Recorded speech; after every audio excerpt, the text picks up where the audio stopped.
Hi, this is Spirit Soul Sense, and I am Sharice. As you can tell from the title, I really wanted to talk about Pose, the series, and specifically about the LGBT community in general, because I feel like there is a lot that people who are not part of the community can learn as a model to live your life by. So, I consider myself to be an ally, and I know that some people in the community don't like that term. They prefer using the word advocate because, similar to racism, I think it's not enough for white people to not be racist. I think they need to be anti-racist so that when they see something that's happening that's inappropriate, or if they have power in their structural system, because racism is something that's systemic and structural, they stop it, they change it, they really work to make things different. So I feel the same way with considering myself an ally. I don't think it's just enough to be friends with or say nice things about people who are a part of the LGBT community. I think it's very important to take a stand, to call out someone who's being inappropriate in front of us, and if I am in a position of power, whether that be at the practice that I work at or on a community board or something, really taking the actionable steps to make sure that I am not just sitting on the sidelines while people are being oppressed. I mentioned in another video that I have a Christian background, and you can think about that as being stereotypical for how people who are part of the LGBT community are treated. So I didn't have the teachings that were explicitly, I guess, most oppressive. So I wasn't taught that. Was I taught that being gay was a sin? Okay, I wasn't explicitly taught that being gay was a sin. A lot of that was omitted from the teachings that my pastor gave. So there was never any sermon on gayness or, people from the community. But there was also no discussion at all about it. So I have read the Bible from front to back, spent a lot of time on the New Testament, and I know the Bible verses that people who wish to oppress other people speak about when they bring it up, right? There are certain Bible verses, and I'm not a pastor. I don't have any degrees in seminary, theology. I am just a follower. Or rather, I'm just someone who's read the Bible. I can't call myself a follower. So when I was growing up, I was very curious. And so I knew that here's this part that people aren't talking about. And then my father had, what did he have? Like some hang-ups about people from the LGBT community. I understood that this was something that my family didn't want to talk about. And so I remember when I was 12, 13, I think I was in middle school. And Queer Eye for the Straight Guy was released, right? It's in the 90s. And I was so intrigued.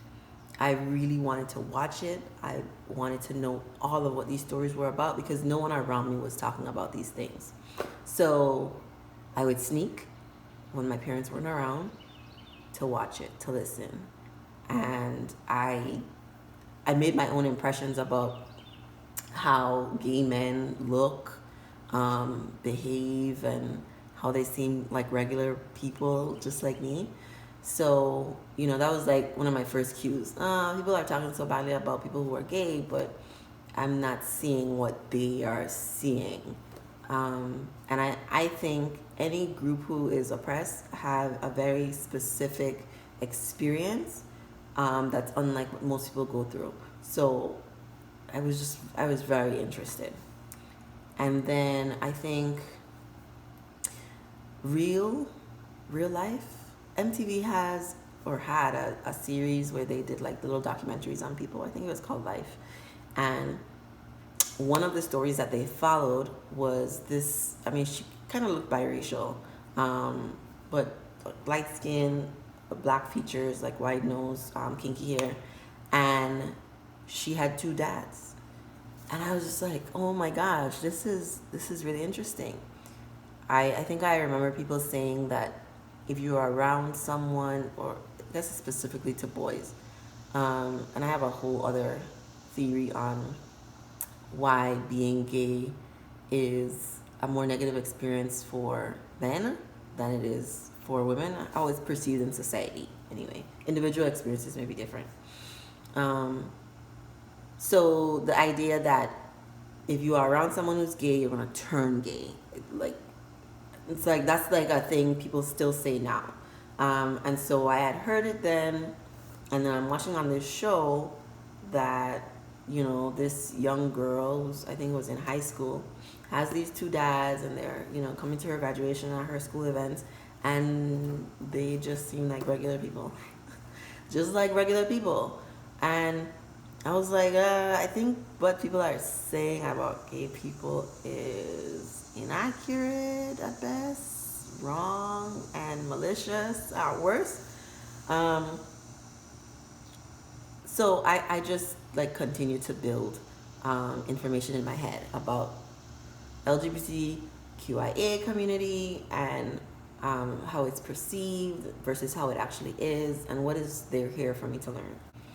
I think I also watched Project Runway because they are very inclusive. So they had people from the LGBT community as part of their show. And so you got to see people not being defined by their sexuality, but just existing, even though this is also a part of them. Like it just normalized everything. And then I traveled to Miami for school, and I had a friend who happened to be gay, and I learned a lot. So I had some unlearning to do about the things that I've learned from my Christian background, growing up in the church. And it really just opened my eyes that like a lot of the things I have been taught in church just don't seem to apply. I mean, or the interpretation of a lot of these things is up for debate. And I would much rather have a intimate, respectful experience with someone where I honor who they are as a person and I accept their truth. So if someone tells me that they're gay or they're transgendered, I don't say the Bible said this or this isn't right. I don't believe those things. I think God doesn't make mistakes, and that people know themselves and are able to be themselves. I think being yourself is the hardest thing on earth. So in Pose, one of the episodes, the guy named Stan was with Angel, and he commented on how during that time in the 80s, he realized that he was not living an honest life. He wasn't being honest with himself. He was sort of just like playing the game and pretending, doing all the things that he was supposed to be doing. And so one of the things that attracted him to Angel was the fact that she has been oppressed from the time she decided to be herself. Her parents rejected her, society has rejected her, and still she has decided to be herself. Understanding that being yourself is hard. Everyone is trying to be something they're not. That's why so many people are having plastic surgery. That's why so many people jump on the bandwagon when there are trends. That's why so many people are stans for celebrities, because they're not being their self. It's hard to be yourself when you're operating amongst a group or community that values one thing. And that if you are not that one thing, then you're bad, you're wrong, you're not as important or valuable as other people. So when you exist in this world as yourself, and people from the LGBT community recognize this early on, not everyone, right? There's exceptions to every rule. But if you honor yourself and be yourself, it's really a testament to your strength and your courage, because operating in this world in America, being yourself, is really hard work. And so I think that's when Stan said that to Angel, it was one of those defining moments for me. Why am I so attracted to the LGBT community? I am a very, deep person. I love big ideas. I like to understand people. But there's something specific about this community that draws me in. And I think it has a lot to do with the sacrifices that they make just to exist, with the authenticity and the realness of who they are. Some people, all people, we put on masks, we operate in different situations and environments differently. But I watched that documentary, Paris is Burning, and I was marveling. I'm young. I didn't grow up in that time. I didn't grow up in New York. I don't know anything about that experience, but I know it's hard. I know it's harder on the outside to be trans, and be open and out about it, than just blending in. But I know that the toll it takes on your soul is worse. Pretending is worse, and it's harder. Which it reminds me of, what was that show? J.K. Rowling has Fantastic Beasts and Where to Find Them. And in that first movie, there's a young boy who holds in his magic, and it consumes him, it eats him alive. I thought that was like one of the perfect analogies for, if you are not true to yourself, if you hold in a part of you and you do not allow it to exist, it will eat you alive.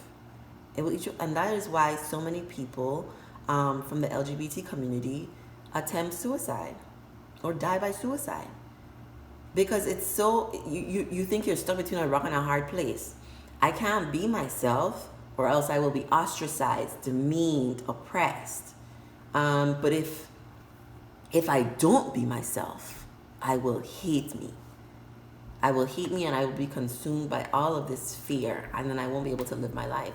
And so it ends up still being a real sadness either which way.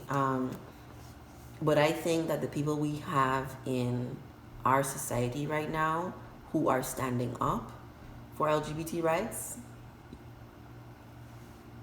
who are more visible, because representation does matter. It is important to see something.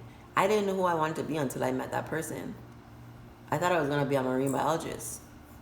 And then I met someone who was everything I wanted to be, and I said, that is what I want.